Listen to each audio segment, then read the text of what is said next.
Hey everyone, of course, welcome to the next edition of Forum Bites. In this episode, I'll be sharing a couple of tips I've learned along the way of how to be better on video. Because as you know, with what we're facing right now, we're going to be doing so much more online, and I believe this skill is going to be an essential one.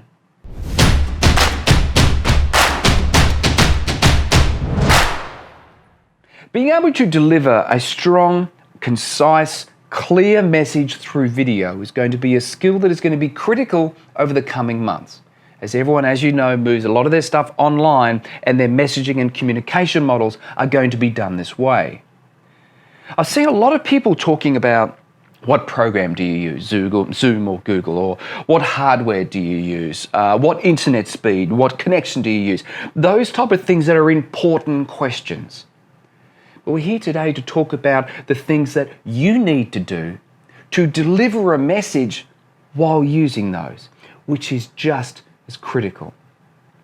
So what I thought I'd do is I thought I'd share some things that I've learned along the way by having YouTube channels, podcasts, and people I've spoken to around the globe in learning this over the last probably 7 years. I've been doing this now to deliver a message functionally via video, because I know it can be a little bit daunting and a little bit scary.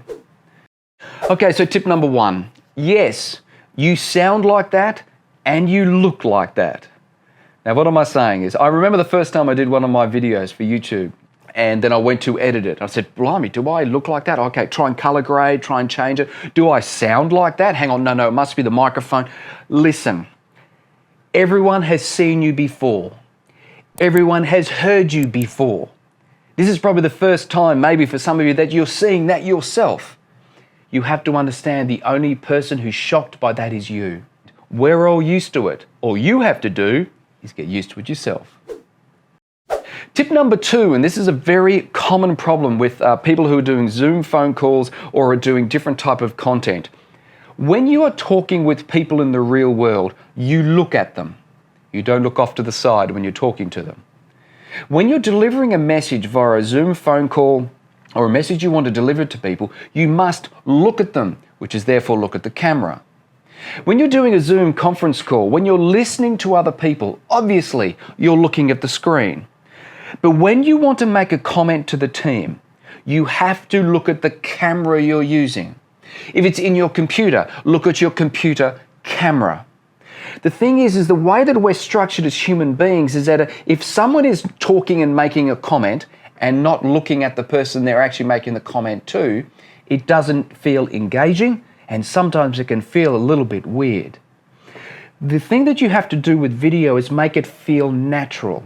And the best way to do that is look at the person you're talking to, which means you need to look at the camera. And the third tip is audio. Now, I hope I don't have to talk to you about making sure your microphone is great. Now, if you're using your computer, you can use your computer microphone, but just remember it picks up a lot of noise, outside noise. It just picks up everything, and it can get very distracting. I would suggest if you haven't got a great mic, just use your headphones, from Apple or whatever headphones you use, and use the internal mic from that. It's more of a direct feed into your computer, which is easier to listen to. Of course, obviously, I use a different mic for my videos. I have a Rode mic, which is, of course, naturally wireless, because I need to make sure my audio is exact and direct. Because if audio is bad, it's very difficult to listen to, and you will lose people, not because of your message, just because they don't want to listen to it. The main thing I wanted to bring up, of course, with the audio is actually how you speak. I know when you would have done your presentation classes, when you're presenting in front of people, they would have spoken about speaking slowly and speaking directly, and video is exactly the same. But also there's something that you need to try and practice, which is speaking from your diaphragm rather than speaking from your neck up, I suppose. For example, I don't know whether the audio is going to pick it up, but if I try and speak from my neck up, I'm already feeling constricted here, and I am already cutting words off, and it's just not as easy to get through. I'm even stressed out trying to do it. But if you speak from the diaphragm, it actually makes a true difference in the message you're conveying. It takes practice, but try it. Speak from your diaphragm, not from your neck. Now, the next tip, of course, is framing of your video as you're communicating. Now, this is not about creating cinema movies, but it's really important your framing feels natural, because you want to stop anything getting in between you and the message to the people you're delivering it to. And framing is important to make sure you limit distractions. If you have someone like with only their head shown and a great big gap, or half their body, or none of their body, or only their hands, it's distracting. It's not natural, and it'll take away from your message. The best way to make sure things get through is make sure it feels natural, just like a normal conversation.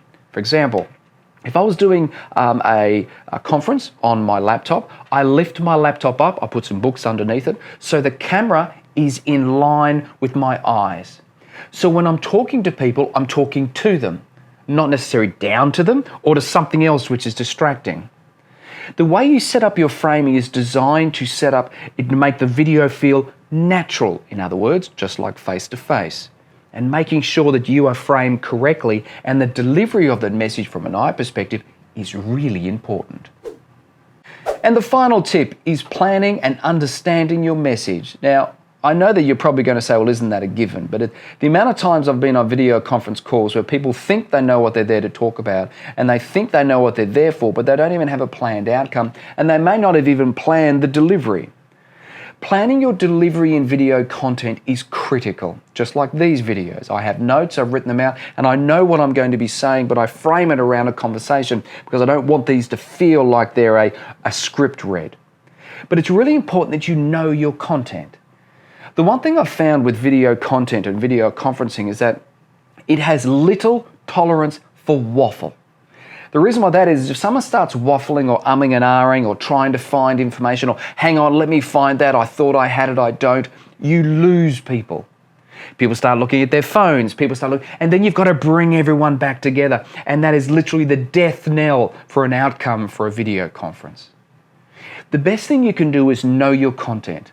Deliver it in a concise way so you deliver your outcome so you can discuss that.